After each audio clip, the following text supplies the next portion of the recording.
Ibrahim avait 19 ans. Depuis tout petit, il rêvait de devenir architecte pour reconstruire son quartier, délabré par des années de négligence. Chaque matin, il aidait son père au marché avant de courir à l'école avec ses vieux livres serrés contre lui.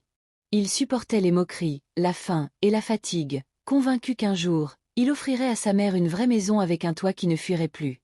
Mais la vie, parfois, est cruelle avec ceux qui espèrent trop. Un soir, alors qu'il rentrait tard après des heures passées à étudier chez un ami, il fut arrêté sans raison par des hommes armés qui régnaient sur la ville dans l'ombre des autorités. Accusé à tort de vol, Ibrahim passa des semaines en prison, oublié de tous, écrasé par l'injustice et l'indifférence.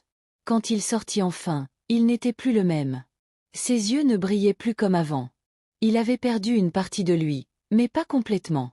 Avec les quelques forces qui lui restaient, il reprit ses études, plus lentement, plus douloureusement, mais avec une rage calme dans le cœur. Année après année, pierre après pierre, il se reconstruisit. À 32 ans, Ibrahim inaugura la première école de son quartier. Une école en béton solide, avec des fenêtres grandes ouvertes sur le ciel. En coupant le ruban rouge, il pleura. Pas de tristesse. De mémoire.